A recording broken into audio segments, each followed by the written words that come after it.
सैया तोहर दिल्ली गेलो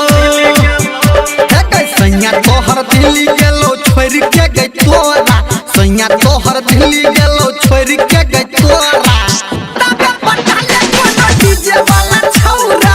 तबे पटाले कोनो डीजे वाला छौरा माजा खूब लूटी है सुता के अपना कोरा माजा खूब लूटी है माजा खूब लूटी है सुता के अपना कोरा माजा खूब लूटी है सुता के अपना कोरा तबे पटाले कोनो डीजे वाला छौरा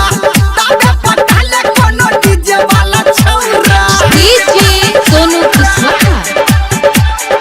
ये कहां बाजार मोतिहारी डीजे वाला छौरा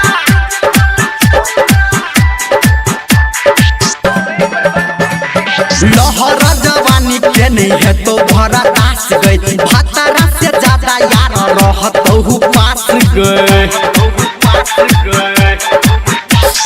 लहरा जवानी के नहीं है तो भरा दास गए भातारा से ज्यादा यार रहत हूँ पास गए सारी देतो नया नया पायल दू जोरा सारी देतो नया नया सारी देतो नया नया पायल दू जोरा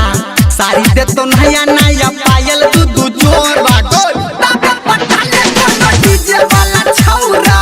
तबे पटाले कोनो डीजे वाला छौरा डीजे सोनू कुशवाहा ये कहां बाजार मोतिहारी डीजे वाला छौरा अभी आप सुन रहे हैं सावरिया म्यूजिक। डीजे वाला संगे एगो हेतो ऑपरेटर ओकरो से टाका तोहर रहत होगे बेटर ठीक है कहै छियो हां डीजे वाला संगे एगो हेतो ऑपरेटर ओकरो से टाका तोहर रहत होगे बेटर ससुरो में मजा तू उठा ले थोड़ा थोड़ा ससुरो में मजा तू ससुरो में मजा तू उठा ले थोड़ा थोड़ा ससुरो में मजा तू उठा ले थोड़ा थोड़ा तबे पटाले कोनो डीजे वाला छौरा तबे पटाले कोनो डीजे वाला छौरा डीजे सोनू कुशवाहा ये कहां बाजार मोतिहारी डीजे वाला छौरा